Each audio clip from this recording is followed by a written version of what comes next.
Okay, there we go. So hopefully it'll work good. All right, that other group I'm in, we've yet to be able to record one. Something's not worked for whatever reason. So, and not much is working in that class anyway on a tech level. But anyway, so everybody have a good week. Yep. So far. Pretty good week so far. I'm gonna bust through this stuff here. It's all about the sexual harassment case. I guess you already knew that. Check that out. Yeah. The first part here is kind of go around the sexual harassment background for a few minutes. Did y'all kind of have a good idea or figure out about mainly the sort of the background on the sexual harassment laws? Does that make sense? Yeah. I thought it was funny how much of it there was. I went through, the different countries, and I started printing that out, and it kept on going pages and pages. There's a lot of stuff there. Do we have a good definition for sexual harassment? I think it's any kind of unwanted attention or unsolicited attention, I guess. Yeah. I think the thing is unwelcome, but unsolicited, unwelcome, I think that. Yeah. I think those are hand in hand. Right. Unwelcome sexual advances. I guess y'all read the story on the Lone Star case. Oh, the Lone Star, right? Mm-hmm. And that's most of what the discussion's about tonight. I don't know. Did you read the the discussion items or anything? I ran through them just really quick, so I knew if I could answer them or not. Well, I printed it out. I mean, it's all pretty basic, but if you remember, based on what it says here, based on Martinez's story, does her situation constitute sexual harassment? I would say yes. I would say yes, too. Yeah. And it goes here next. Is it? I mean, in your opinion, is it a quid pro quo, or a hostile work environment kind of case? I don't know. Did he ever? I can't. Now that I'm thinking about it, I don't know that he ever gave her an ultimatum. Did he? He just said that he would deny it.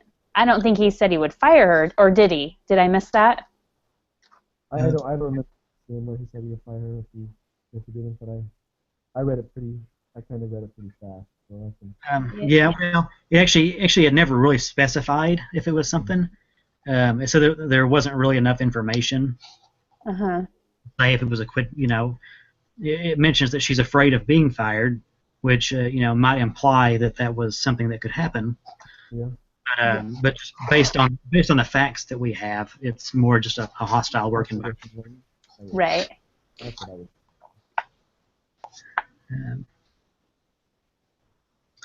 Do you think DaCosta got accurate advice when he called the council's office?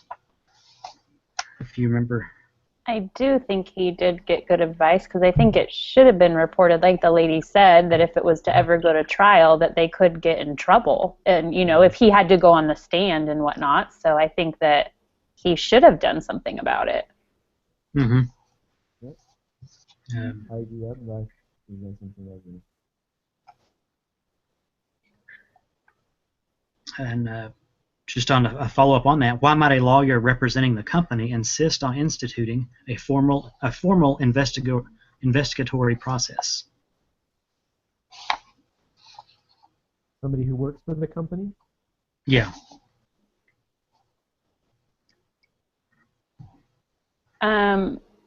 I think that they would insist on that to cover all their bases. I mean, they want to make sure that, the lawyer is there to represent the company and keep them safe, so of course they're going to want to follow through with anything that they have and make sure that everybody's in compliance. Mm-hmm. How would you evaluate Jack DaCosta's options at this point?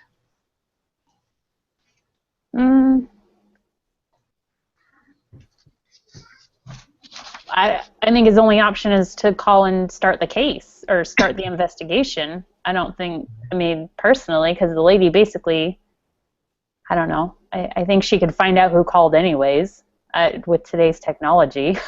Right. He didn't say who he was, but I mean, she could find out if she wanted to, I would assume. What do you think he should do? Well, I think he should file the report. Go ahead and report. Yeah. I mean, personally to me, and I don't want to think that I'm putting blame on anybody, but I mean, if she didn't, not that she knew that he was there, but there was a chance that somebody could have walked by. If she, at any time in any kind of office, any employee has access to. I mean, I think that she was taking that risk by having that conversation inside the office of somebody finding out about it and reporting it and something like that. So, well, it kind of surprised me, or I mean, I don't recall reading this in the story, but I thought the fact that this, this had happened so much and no one had said anything, you would think someone in that environment would have, seen that, or maybe not, but. Well, I think her comment was that I don't know, and maybe I made it up. I thought there was a comment about that he was really good at hiding or being discreet or something like that. I can't remember. Right. So, I don't know, but eventually I think that you would show some signs of being uncomfortable. Right. Yeah.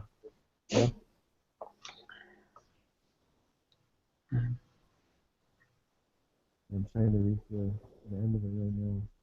And it shows here too. If we all think that he should report it to the EEO office, it says try to get you to think about other options. I mean, what other options would there be? And I mean, other than reporting it. Right. I mean, I'm not sure on that even myself. I don't know what else you could do at that point in that situation.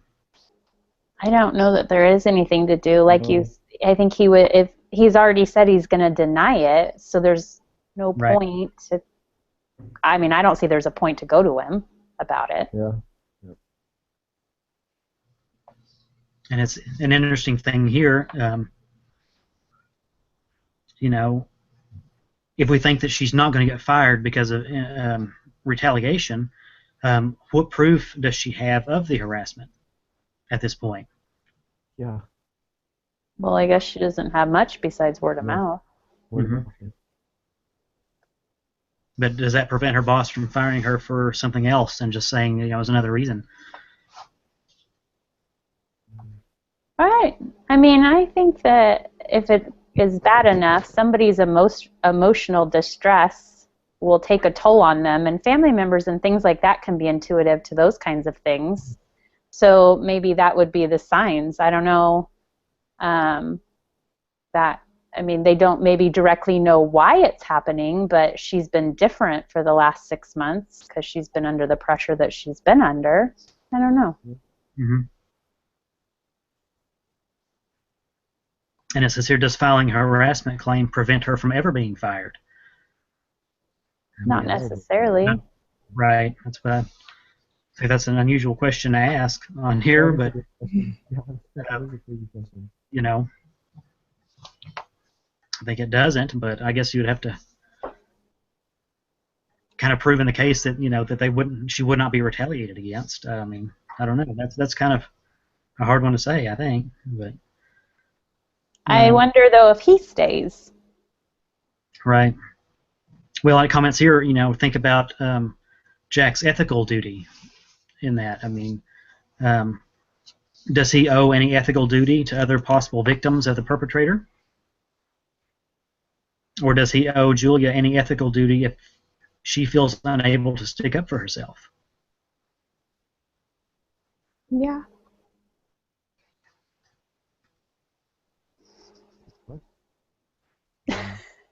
I don't know how to answer that. That's a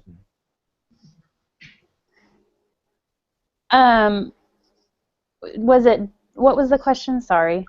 Oh, it just asks, does he, does he owe an ethical duty to other possible victims of the perpetrator? Or does he owe Julia an ethical duty if she feels unable to stick up for herself? Well, I think somebody who knows about it should have an ethical Good duty of sticking up for it and being the voice for the person that can't be the voice for themselves. Right. Yeah.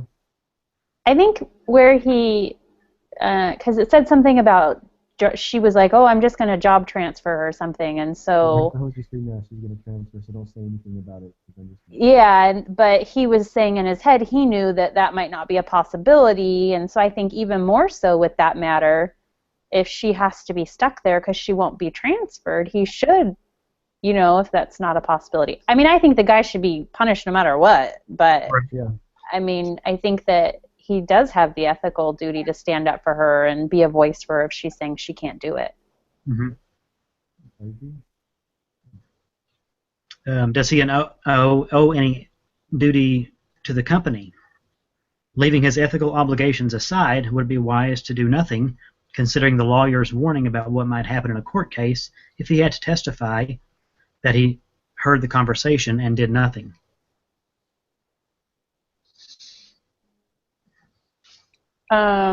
Yeah, I mean, if we're told to be honest in all that we do, he would have to be honest. Right. And then, like the lady said, that's going to put him in a bad spot. Mm-hmm. Yeah, really bad. And if he reports to the EEO office, what would he report? The conversation that he heard. I mean, all he can report is what he knows, and he only heard half of a conversation, so that would be the part that I would assume he would report.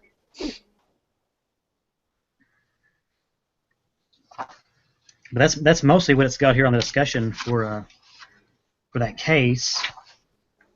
Then it goes on to this next section, based on the sexual harassment policies.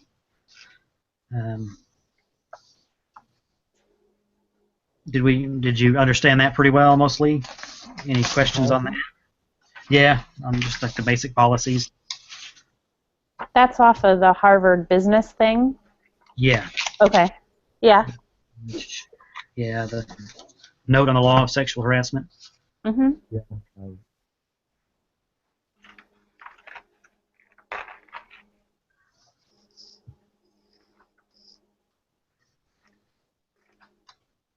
But there was a lot of information in that. If you noticed, I mean, we had with the federal laws and state laws, and then laws by different areas, things like that. Yeah, it was. I didn't get through all of the countries. I think you guys were talking about that earlier. Yeah, I didn't read through them all, but it surprised me how much was there. Yeah, I didn't get through them all, but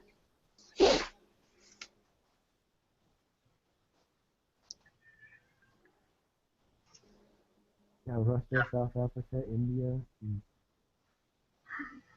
Yeah. definitely. Like, I don't know if we want to do this, but as a little thing that we can think about, if we each want to be if we can think about if we're either a victim, or if we're an accused harasser, or if we're a bystander.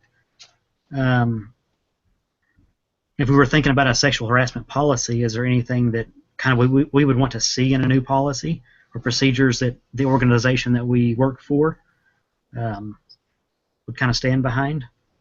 It's kind of a hard question to do as a group, I think, kind of spread out, but Yeah. Well, I think as legal counsel, you would want to make sure that the company has their, I don't know, has it in place. I don't know if this is what you're asking, but, that they're documenting what they need to document so that they can handle what needs to be handled. I don't know if that makes any sense. yeah. Well, I don't even know what I'm asking. The question's pretty broad. I'm just following the sheet here.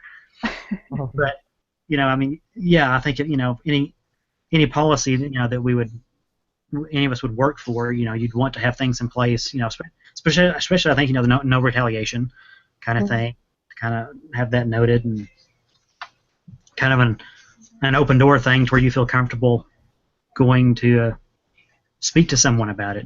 Someone that's over you, a supervisor, or whoever that is. I think I think the open door policy is the best. I think that's a great idea. Especially when company, because I mean I know there's when I worked for this my job I had in Utah, I know that that was a big thing because a lot of people I worked with didn't feel comfortable with our boss, Right. and so they just didn't say probably stuff that they probably should have said because they didn't feel like they could go and talk to her because then Right. they feel like they'd be retaliated against because if he's the boss, so it was just a big mess. But I think that's a big thing is whistleblower policy. I think that's we have a good whistleblower policy. Mm-hmm. And Definitely. and thinking too. I mean, and it's funny because feeling comfortable enough, to go to somebody. I mean, that's kind of a thing because where I work now, some of the management, the turnover is so high, it's almost like you don't know anybody because it's somebody new, every few months. So like it's so. I mean, I've never had any issues myself, but I would see like that could be an issue to people, because if you don't have a personal connection, you don't really know them, you might not feel comfortable. You might want to go to somebody that I guess, maybe like, I guess even, human resource representatives or whatever, possibly too. Yeah. And I think making sure that you have a clear definition that people know that if it's unwanted, that it's unwanted. It's not like, I think sometimes people in their head can be like, oh well, but they don't like the situation they were in. So I think a clear definition of that it is, if anything, unwanted or unsolicited or any of that, is considered. Mm-hmm. Yeah.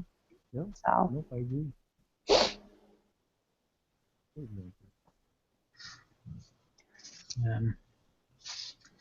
Any other questions on any of that? Anything you want to share before we, I guess, jump into the last part? I don't think so. I'm not trying to rush through it, but I don't know. You're fine. I think with 3 people, it goes a little faster than with the full load.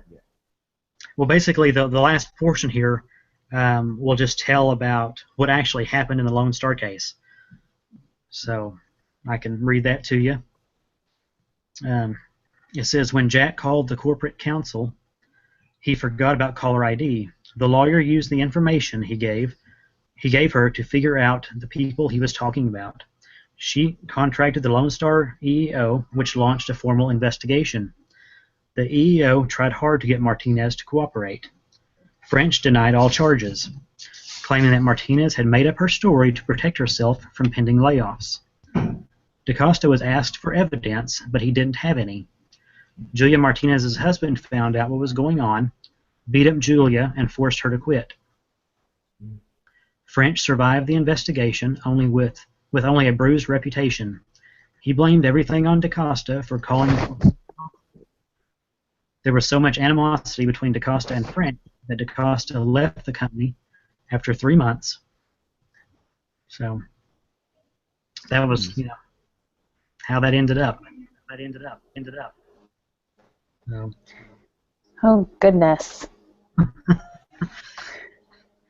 I have a question, though. So, and this is not, sorry, this might need to wait, but it's about an assignment. So the report participation and discussion leader, on week 3, it listed if you're just a participant, or if you're the leader, the participant did something different than the leader did. But then last week, did you guys all do the same paper that I did for the thing, or you guys just put in for your participation? That's all I did. I just put in for my participation. Okay, so then this week, because it doesn't show that part in there, so I just was making sure. Yeah. So so he'll do the paper, and then I just put in my. Okay, thank you. Yeah. I was like, oh no, I have to do another paper. I'll submit the project, the write-up thing. Okay. And then I also had a question too on her. I can't. It's like one of the last things we do on Saturday. It asks us to review her web page or her Hangout. Right. Yeah, and she never has a Hangout. Right. Or does she? Because I've never seen them. I've tried to get on there, but it's always blank every time I try to go to it. So it was posted in her instructor thing, is what I heard. Or notes Instructor, someone posted about it. Oh, I don't know if we want to go off air or not, or if we want this conversation in our thing. Where did somebody say they found it? There's something about in her instructor profile or something, I believe. That's what, see, I'm looking at her instructor profile, and I can't, I see where it says, like, her virtual office, like the Adobe Connect, but, because each week it has a thing where it says instructor hangout, and I clicked on those, and they've always been blank. So, yeah, this week, though, she posted one of my favorite videos to share about, and she goes on, and then there's, like, a link. So, I think you're supposed to watch that video this lesson. One of my favorite videos to share about motivation is Daniel Pink. So sweet. Well, then I know before it has been blank, though. Yeah. Yeah. I mean, it's not a big, doesn't take, I mean, so whenever it asks if I've watched her video, I always answer no. Right. It doesn't take a whole lot off of your grade, I think. Right. But that's good to know. I'm going to watch this Daniel Pink's video so I can, yeah, for once. All right. I feel like I've accomplished something. So I'll submit the doohickey thing at the end of Saturday night. Yeah, and I'll have it done by Friday night at the latest. That's fine. Okay, Yeah. I'll wait until Saturday, and I'll send out another email just so everybody can reply that they've read it and they're okay with it, so that way nobody's upset about it at the end. And then, is anybody in charge for the hangout next week, or do you want me to do it next week? If you're up for it, yeah. Whoever. I don't think anybody's claimed it for next week. I will claim it for next week. Sounds good. All right. Okay, and our last little. Sorry. Sorry, there's like a little ending thing. What's the most important thing that you learned from this case? I think sometimes you're going to have to do things you don't want to do, but it's the right thing to do, and so you just need to do it. Just do it, yeah. We can all do hard things. Mm-hmm. Now, I'm supposed to ask you the quality of our discussion today from 0 to 10. I'll say 15. All right. Extra credit for us. All right. I think it was great. I would say that. Yeah, I think that too. And the last thing here, as the discussion leader, what did I do that you liked? I'm going to say everything you did. You were very nice. I'll say if anything. Yes, you're very patient. I would say I'll just think. You really asked that question, what the person... I didn't see that last week. Did I miss it? I don't know, I got to hear it. But then also to ask, what can I do better next time? I don't think there's anything you could do better next nothing. time. Yeah, I would say nothing. You're you're good. You're just saying that because I can hear you.